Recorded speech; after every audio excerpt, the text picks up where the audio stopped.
Today we're doing some advanced wound makeup on Jen here. We're gonna make her look like she's been torn apart or mangled by something hideous or those sort of things tend to happen to horror victims anyway.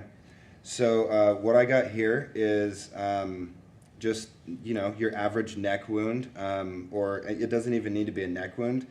It's just a simple prosthetic. They sell these all over the place at Halloween stores.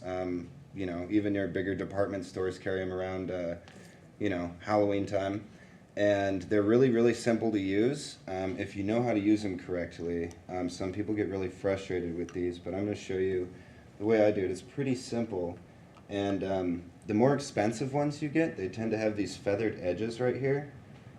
When they kind of taper off, it makes it a lot easier to cover because there's not a big line right there. It's like really easy to see. So this that I'm wiping on it right is, this is spirit gum. And the way spirit gum works is once it's all in here and kind of dry, you wipe it a little bit so you can feel it get sticky. They call it getting tacky. Because if I was just to put this on right now, it would just slide right off. So I need to actually feel it get like tacky. And you'll know when it starts to happen. And again, these can go anywhere on the body, but I'm just going to put it right here just because.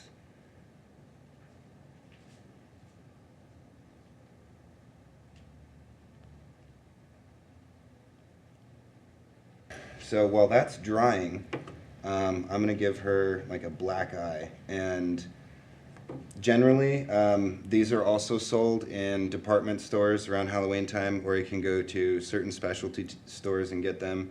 But this is what's commonly referred to as like a wound tower or an injury stack or something to that tune. But it's like a stack of these three corpsey colors. And this right here, this purple, it's perfect for bruising. And what I want to do is probably start with a stipple sponge, and this gives us not like a big kind of a speckly coat almost. You'll see. I'm going to put this over here.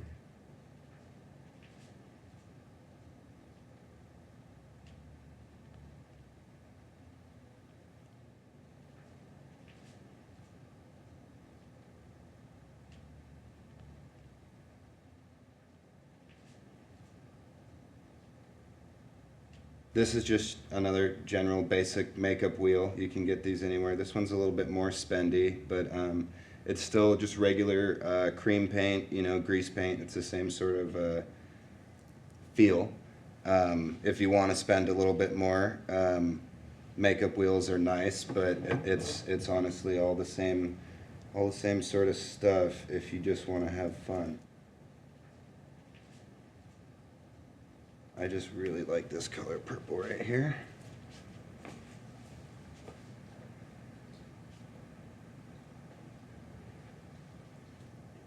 See that? If you just brush this across like that, it looks like she just got scraped because these little bristly ends, they do all the work for you. Generally, victims also tend to have sunken in eyes. That's really popular. So I'm going to come in and put a little bit of this purple around your eyes. I could have you close them. Thank you.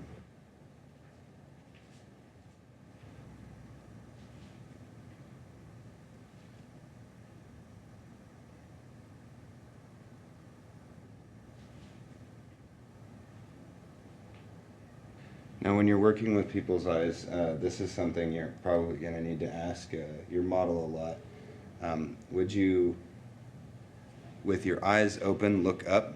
And I'm going to paint right underneath. All right.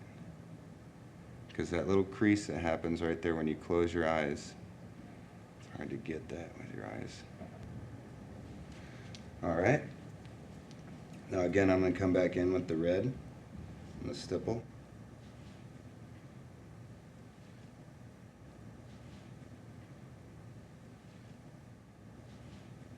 Close your eyes, please. Thank you.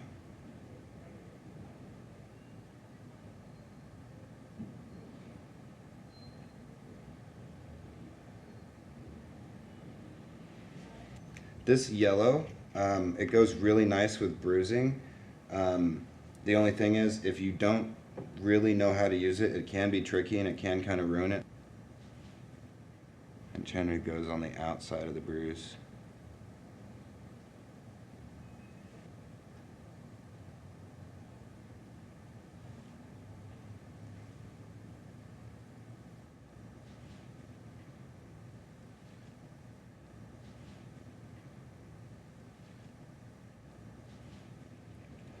Also going to apply this prosthetic. Again, I'm just going to brush. You don't even need that much spirit gum. A little bit goes a long way with this, but you do want to make sure that all of the edges have an even coating.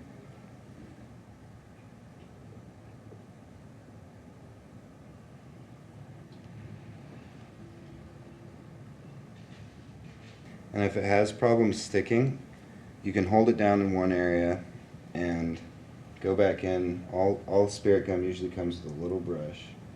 You can go back in there and fill in these little spots.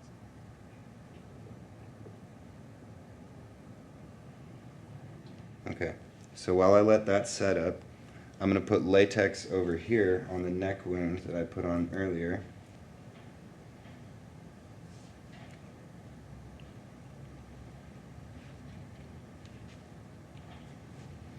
And this stuff, the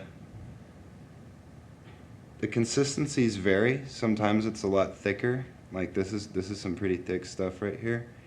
It dries clear and it dries really stretchy like it is latex. I imagine this appliance, the wound on her neck is made out of latex as well.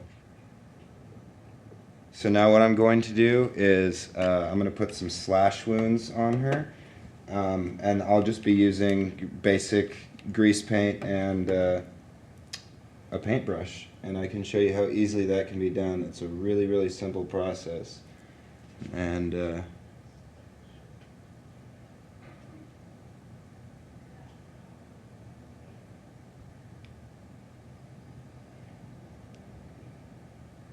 do, how about one more right there, just for good measure. And I just did that with regular red, and then all I'm going to do is come in with some regular black and go over the same thing.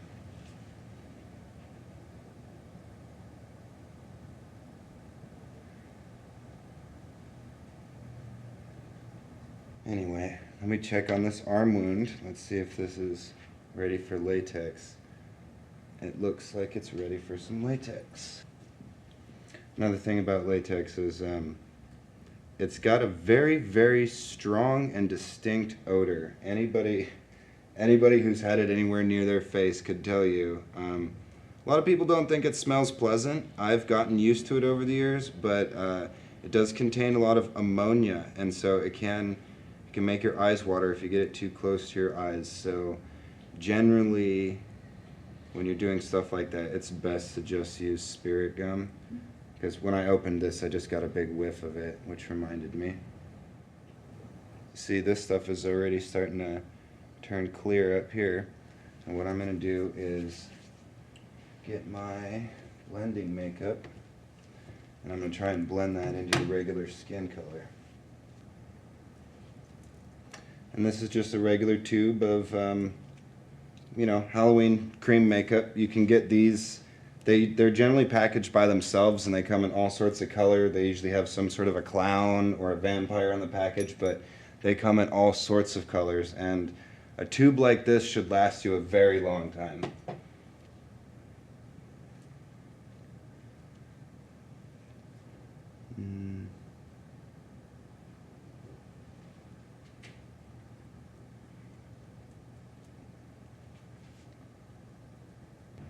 I'm just going to come in again with a paintbrush, and this is just another skin color, and I'm just going to come in here and fill the spots that I couldn't quite get with the sponge.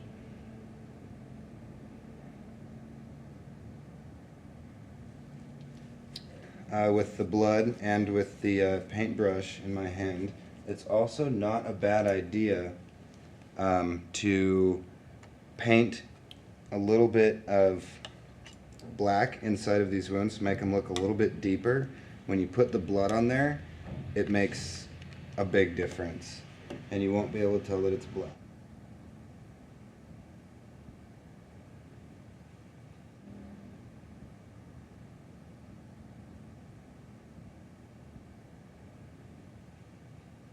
It appears like we are, in fact, ready for blood. So, what I'm going to do is pull out my trusty stipple sponge, like I mentioned earlier, and I guess this is a make-do makeup palette for now.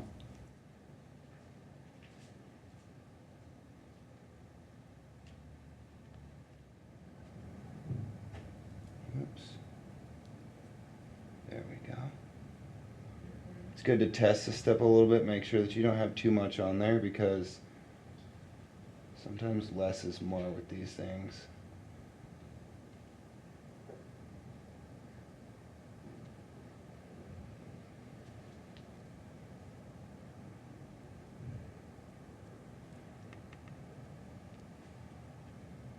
And I'm just putting this on here to give it a wet look. We're going to give it a nice dousing here in a second. But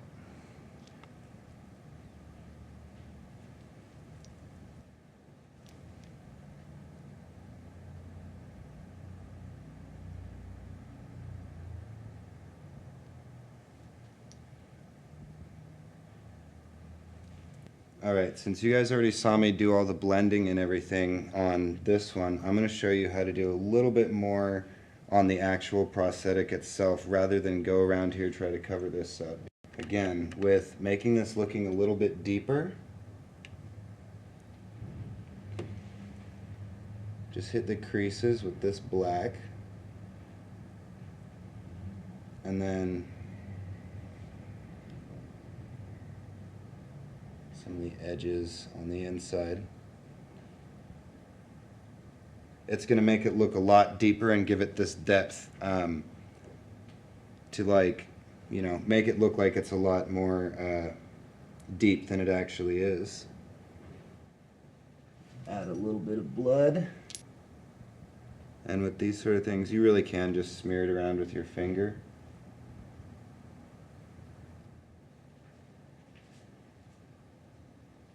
That looks nasty inside there.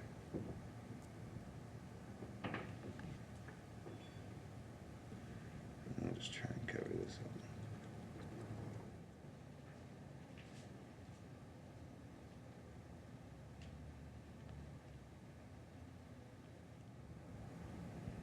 You can see this. All right. Now, put arm down. Thank you. Do a little bit up here, and again, be careful if you're doing this on somebody else. Make sure that it's cool if it gets on them or whatever. So I'm not going to put too much up here because this is some runny blood. But like I said, you have to have a couple drips.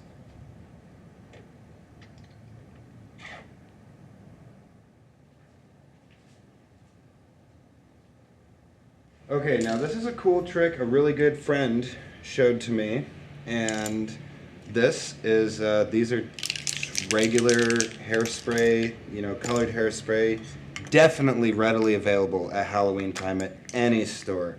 And I've got red and black here, and this is really cool trick, because a lot of movies and, you know, Hollywood, whatever, they use airbrush guns, and airbrush guns are really complicated and expensive, but they do look really nice. And I'm going to show you, this is a kind of a cheap way to cheat your way around having to use an air gun. I'm going to start with spraying just a little bit of this red right here.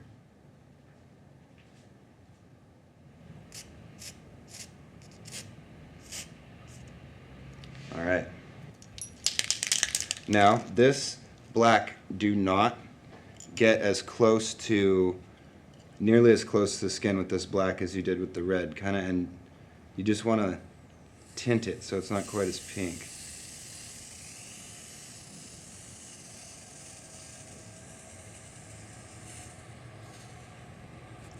Why don't we add a little bit of blood? Probably just be best just to squirt some on here.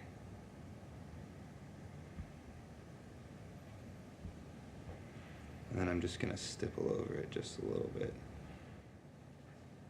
And there you have it. This is horror victim makeup right here.